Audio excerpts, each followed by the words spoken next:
जब लोग मेरी ट्रांसफॉर्मेशन देखते थे तो मेरे से एक ही सवाल पूछते थे कि क्या तुमने शुगर कट कर दी, या फिर क्या तुमने बिल्कुल ही सैलेड डाइट पे थे, या फिर तुम कुछ नहीं खाते थे, या तुम भूखे रहते थे। और सही बताऊं तो 36 केजी लूज करने में मैंने कोई सीक्रेट डाइट फॉलो नहीं करी। मैंने बस कुछ ऐसे फूड्स अवॉइड करे जो मुझे मेरे बिना जाने मेरे को कैलोरी सरप्लस में रखते थे। ऐसे छोटे छोटे फूड्स थे बट उनका इम्पैक्ट इतना ज़्यादा था कि वो मेरे को कैलोरी सरप्लस में रखते थे मुझे बिना पता हुए। और इस लिस्ट के अंदर एक ऐसी आइटम है जो आज भी इंडियन हाउस होल्ड में बहुत ज़्यादा लोग कंज्यूम करते हैं और उसको हेल्दी भी मानते हैं। तो वीडियो को एंड तक देखना, क्योंकि नंबर 1 जो फूड आइटम है वो मेरी फैट लॉस जर्नी का सबसे बड़ा टर्निंग पॉइंट था। पर सबसे पहले मैं ये क्लियर कर दूं कि मैं ये नहीं बोल रहा हूं कि ये फूड आइटम्स पॉइजन है या इनको कंज्यूम नहीं करना चाहिए। बट अगर आप एक फैट लॉस जर्नी में हो अपनी, जैसे मैं अपनी फैट लॉस जर्नी में था, तो इन फूड आइटम्स को अवॉइड करने से आपकी कैलोरी डेफिसिट में आपकी काफ़ी ज़्यादा हेल्प हो सकती है।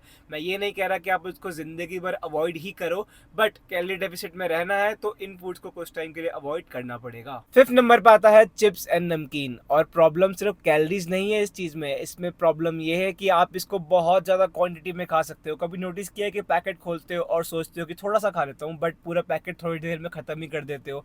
तो प्रॉब्लम इस चीज़ की है। ये product usually fat, refined carbs और सॉल्ट का कॉम्बिनेशन होते हैं, इसलिए आप इसको बहुत ज़्यादा क्वांटिटी में भी खा सकते हो और आपको पता ही नहीं चलेगा कि आपने कितनी कैलोरीज इतनी ज़्यादा कैलोरीज इतने छोटे अमाउंट में कंज्यूम भी कर ली, जो कि आपकी बॉडी में इवेंचुअली फैट बढ़ाएंगे।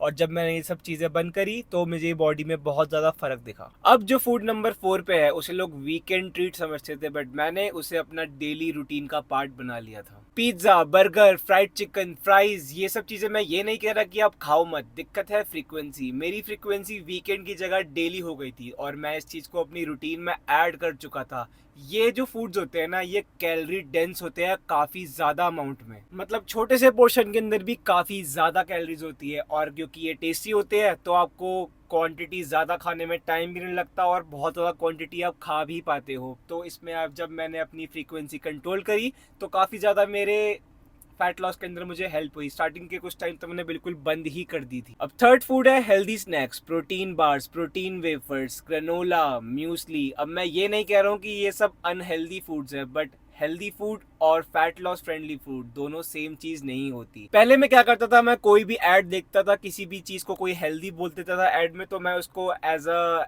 प्रोटीन सोर्स या हेल्दी प्रोटीन सोर्स लेके अपने डाइट में ऐड कर लेता था। वो सबसे बड़ी गलती थी। मैं पैकेजिंग की लेबलिंग देखता ही नहीं था कि उसके अंदर क्या क्या चीज़ें ऐड हो रखी है, उसके इंग्रेडिएंट्स क्या ऐड हो रखे हैं, और जितना उसमें प्रोटीन या मुझे कोई भी चीज़ मिल रही है उसके मुकाबले कैलोरीज कितनी ज़्यादा है और कितनी कम है। तो मैं ये नहीं कह रहा हूँ कि सब चीज़ें ख़राब है, बस मैं आपको ये कह रहा हूँ कि इसमें अच्छे लेबल्स जो आपके फैट लॉस में कंट्रीब्यूट करें, वो लेबल देख के चीज़ें अपनी डाइट के अंदर ऐड करो, वरना मत करो। बाकी बहुत सारी चीज़ें सिर्फ मार्केटिंग बेस पे ही चल रही है। अब सेकंड नंबर पे जो फूड आता है उसको तो लोग फूड भी नहीं समझते हैं, वो है आपका कोल्ड ड्रिंक्स एंड बेवरेजेस। अब होता क्या है कि क्योंकि ये लिक्विड फॉर्म में है तो आप 250-300 कैलोरीज 10 सेकंड 20 सेकंड में ही पूरा पी सकते हो और आपको भूख उतनी की उतनी ही लगेगी। और इन बेवरेजेस के अंदर, इन कोल्ड ड्रिंक्स के अंदर चीनी आपको पता भी नहीं है कितनी ज़्यादा चीनी होती है। 8-8 10-10 चम्मच चीनी सिर्फ 250 ml कोल्ड ड्रिंक्स के अंदर होती है। तो खाने के साथ आपके, और जो भी आप एक्स्ट्रा कैलोरीज कंज्यूम करते हो, आप अगर कोई भी फास्ट फूड खा रहे हो उसके साथ अगर आप ये भी पी रहे हो तो आप आधा लीटर कोक तो कोई भी ऐसे ही पी लेता है, तो आप 500-600 कैलोरीज कब पी गए आपको पता ही नहीं चला और आपका फैट लॉस बिल्कुल ख़त्म। ये एक ऐसी चीज़ है जो मैं बोलूँगा कि आप बिल्कुल कट ऑफ भी कर दो ना तो भी कोई दिक्कत नहीं है। हाँ ठीक है, अगर आपको बहुत पसंद है तो आप मार्केट के अंदर ज़ीरो शुगर, डाइट कोक ये सब आ रही है, पर उसको भी आप लिमिट के अंदर पियो। बट ये जो specially high calorie, high sugar वाली कोल्ड ड्रिंक्स, बेवरेजेस है, इनको आप टोटली कट ऑफ कर दो अपनी फैट लॉस जर्नी के अंदर। और अब आते हैं फूड नंबर 1 पे, जो इंडियन हाउस होल्ड का one of the favourite food है, वो है चीनी। चाय में चीनी, कॉफ़ी में चीनी, बिस्किट में चीनी, रस में चीनी, मिठाई या चॉकलेट, आप नींबू पानी पी रहे हो उसमें चीनी, आप कुछ भी चीज़ बना रहे हो, मतलब आपने आम पन्ना बनाया उसमें चीनी। तो हम ना इंडियन हाउस होल्ड में चीनी बहुत ज़्यादा कंज्यूम करते हैं। अब चीनी में प्रॉब्लम ये है कि चीनी कैलोरी डेंस होती है, सिंपल कार्ब्स होते हैं और यूजलेस। कोई भी आपकी बॉडी में चीनी खाने का बेनिफिट नहीं होगा, ना उसमें प्रोटीन है, ना उसके अंदर कोई भी ऐसे एक्स्ट्रा चीज़ें आपको मिल रही है, वाइटामिन कुछ भी मिल रहा है जिससे आपकी बॉडी में हेल्प होगी। चीनी is the most useless thing जो अपने दिन के अंदर आप कंज्यूम करते हो। अब मैं ये नहीं कह रहा कि आप चीनी बिल्कुल बंद ही कर दो, है ना, मैं ये भी नहीं कहूँगा।